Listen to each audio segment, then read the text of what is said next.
Hello there, fantastic seeing you, you magnificent being. How are you doing? I'm doing all right. This is the Vsauce office, or the Vs office. I'll do a more thorough tour later on. We're actually building 2 studios behind me. Once those are finished, I'll show you around. So I've been gone from this channel for a while, and there's a specific reason for that, which is that creatively, I've kind of been in a little bit of a, not a rut so much as an angst, I'll say, where I just haven't thought that anything that I did was good enough. For example, I tweeted about doing a Q&A like 3 weeks ago, and I filmed it 3 times and then never released it, because I didn't like it. What I'm gonna try and do today is I'm gonna rant a little bit. I'm gonna go on a little bit of a tangent, probably multiple tangents, but I'm also going to try and answer some of the questions that you asked. So with that said, Jalapeno ASD asked me if it's a conscious decision to make high quality videos once a month, or why not do videos more frequently. And this is an interesting thing because YouTube, the platform, favors long content uploaded more frequently. I think we can all see that, and we can see what channels benefit from that. And I'm not saying that's bad, but it's not what I fit into. I can't make videos that frequently. So it puts me in this weird position where I make videos less frequently, but the platform, the algorithm, doesn't favor that. So it's kind of this weird thing where I know I'm gonna make a video and there's a good chance that it won't do well because of the fact that I don't release consistent content. And it's a little bit scary. And Joel Pastrami asked a similar question, which is if I ever worried about quality over quantity and if that's going to affect my career and how I make videos. And I think about it all the time. I would love to make videos more frequently. That's one of the reasons I created this channel, was to do videos more frequently. And we actually made the Dong channel, which you haven't checked out. The Dong channel, things you can do online now, guys. That's a way to allow myself and Kevin and Michael to be on camera, to create more stuff more often. And this channel was supposed to be something where I could speak to you, but the problem is, I have difficulty with what I'm going to speak to you about. I want it to be worthwhile, and maybe me just talking is, but it's hard to get out of my own head and think that. And even the content that I make on Vsauce 3, I think, isn't very good. When it's released and I hear people's feedback, then I kind of open up and I'm like, oh, okay, it wasn't terrible. Example, I just made a video on Vsauce 3 the other day. You can check it out here, or there's a link at the top of the description. It's called Causal Loop. The first edit, which actually, you know what? I'm gonna upload the first edit. There's gonna be a link to that in the description as well. So watch both, and you can see, in whatever order you want, you can see the progression. The first edit I made, I thought was terrible. And so that's where I was, but I didn't want to give up. I don't like giving up. So I just worked really hard, a lot of hours, to refilm a bunch of it and edit it and get everything done and work with my friend Eric to make the best possible video we could. So that brings us to another question that I was asked, which was by Tim Mack, who asked if I was being approached by sponsors to make content for them and how I dealt with that and if I thought that it should be disclosed. And yes, I love, honestly and unabashedly love, when sponsors or brands come to talk to me about making videos. One, because I think it's a challenge. How can I integrate this product organically and naturally into my video?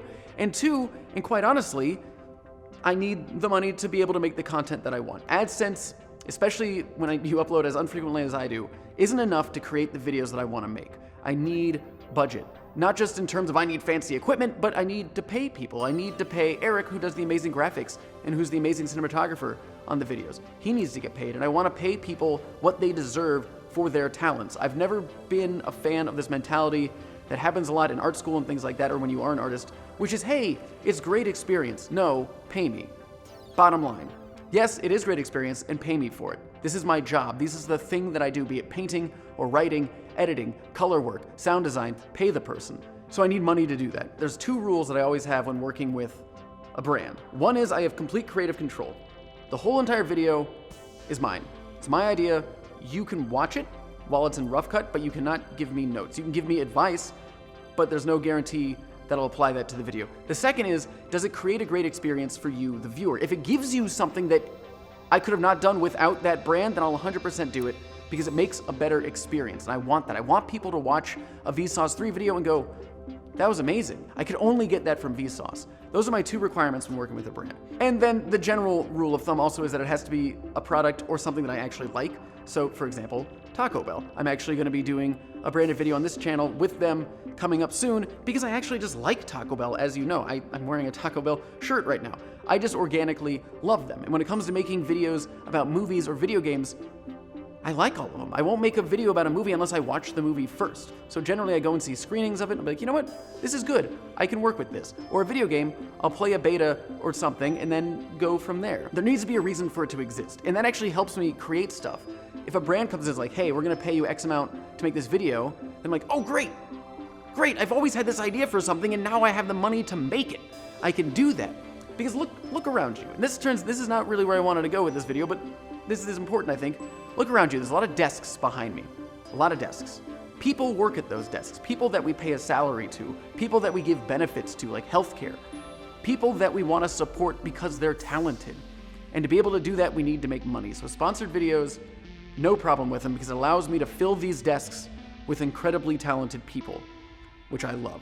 I love that. Oh, it's great. That being said, we're still a small company. There's 7 full-time employees, including Michael, Kevin, and myself.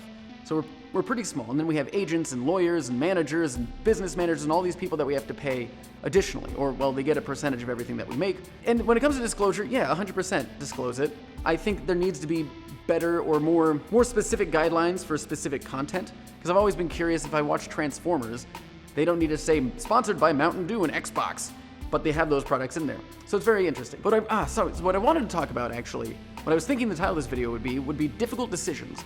And this actually goes back to sponsored stuff. I'm really not trying to brag. To me, making content is king. I don't care how much you pay me. I won't do it. Brands, and I'm sure this is an experience that other YouTubers have had, brands will offer them money, and I just say no because I can't think of a great video. An example, I made a video for the BFG on Vsauce 3, and in the video, part of the deal was that we were gonna get to film with Steven Spielberg, which was incredible. I mean, it's Steven Spielberg, one of the dudes who got me into making movies. He's a genius. He's an inspiration. And we could use him for the video, and the original idea that we pitched was it was gonna be more of like a story, and he was gonna be the narrator, and he was down with it. He really liked the idea. But then as time went on, his schedule got smaller and smaller, so we could only really do an interview with him. To which I was like, well, that doesn't really fit the narrative. That's not going to make the video that I want to make. So I said no to Steven Spielberg, and then we moved on. Another example, I was supposed to fly out tomorrow to go to New York to film a video with Bruce Campbell, who, if you don't know, Bruce Campbell, I love. When I was 16 years old, I drove an hour to get a book signed by him. Love Bruce Campbell, love Evil Dead. Those movies were amazing when I was in middle school and high school. They still are amazing. And we were supposed to do that, but then I ended up backing out of it because I wasn't comfortable with the script yet. I didn't think it was going to be as good as I wanted it to be, so I didn't do it. And those are, for me, difficult decisions. And obviously these are like very lofty first world problem decisions that I get to make. I just need to make something that's great. And great in the sense of my own definition of what that word means. It needs to be great because I think it's what's more than possible for me. I need to push the limits of what is possible for me as a creator. You become, I think, as a creator, once you grow, and that's a little bit scary on YouTube because, and this is obviously a generalization, but a lot of audiences just want one specific thing. They subscribe for one reason. And you can look at actually Vsauce 1 and see how that trajectory changed from videos like Mario Farts to videos like Fixed Points, or on my channel with like video game WTFs or App All Night to now doing, Traveling Light or Causal Loop. These very abstract kind of things that I try and express through video. And that's a difficult decision, is how do I create different content, evolutionary content, while still retaining that honesty with the audience of what they wanted, what they subscribed for. And the hope is that the majority of them will move forward with you. But it still is scary. And this brings up something that I was talking about earlier, which Tyler is a Wolf asks, how big is your team for making videos? Generally, it's myself and Eric, who sits right there. Eric does all the graphics for all the Vsauces and does the cinematography for Vsauce 3 and for some of Vsauce 1. That's usually about it in terms of the production team. We have a sound designer named Jay who's incredible. He does amazing sound design work. Biggest video I've ever made had 35 crew members, and that was Could You Live Forever, but that's because those crew members were provided to me by Showtime as part of the deal. Instead of them paying me, I said, I hope this isn't a breach of contract, I said, give me your set, give me your crew, and fly myself and my cinematographer Eric to Ireland to film it. And they did. And that to me was worth more than any amount of money I could possibly have, because I got to make a video that I'd always wanted to make, and I got to make it with a real film crew, these people that filmed Timothy Dalton and Eva Green. And they filmed me. And I got to direct them. What a weird experience. And that is so valuable to me. And that's what I love, is doing these things that not only benefit you, but benefit me in terms of experience. Money is great, but you know what? I do a lot of talks and I produce a lot of content for other people, and that pays me.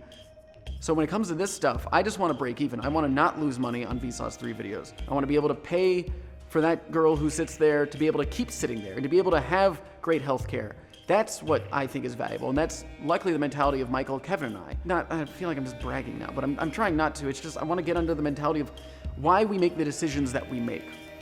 It's always, how does this better everyone that's a part of this brand, not just me. I don't make videos just for me, obviously. If I did, I wouldn't put them on the internet. I make them so people can watch them, people can enjoy them and get something out of them, some emotion, some feeling that is great. That's what I want to do. And I've been just rambling forever now, and I don't even know. Okay, I'm going to answer two just questions, gentlemen. We're going to get off this topic. We're going to move on to different things. Okay, never mind. Well, we're going back into it. Movies cost money. They're just inherently expensive. Cameras cost money, lenses cost money, the media that you record onto costs money, the software that you edit the video on costs money. People's time costs money. The sound guy, you have to pay for him, his equipment. Graphics, you have to pay for their talents. The music that you use is not free, you have to license that. The images, some of them, like historical images from Getty, Shutterstock, those cost money. All these things come together to make something that is generally a couple $1,000s at least. And that doesn't even include your own time. That's valuable as well, and it sounds weird to say because you're talking about yourself, but it is, and never undervalue yourself. Always ask for what you're worth. Never settle for something less unless you're gonna get another benefit out of it. For example, the Showtime video where I got a crew and I got to be dressed by an Academy Award-winning costume designer. No amount of money you could pay me can rival that.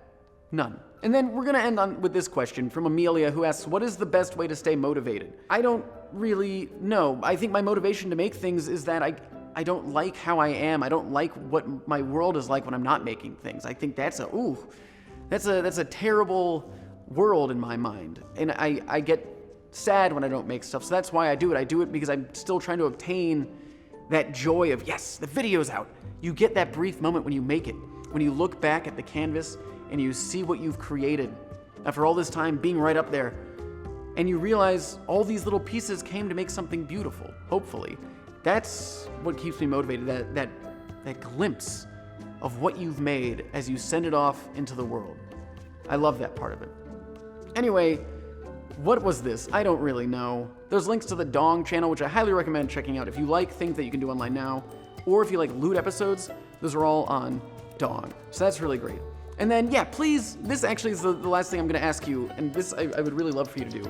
If you haven't yet, please check out my video on Vsauce 3 called Causal Loops. Again, link there, there'll be a card here. And then if you want, there's going to be the rough cut, which I'll upload as unlisted on this channel. If you want to see the rough cut of the Causal Loop video and just kind of see the difference between the video that I released. So basically there was a 6-day gap between the rough cut and the final version, and you can just see the difference.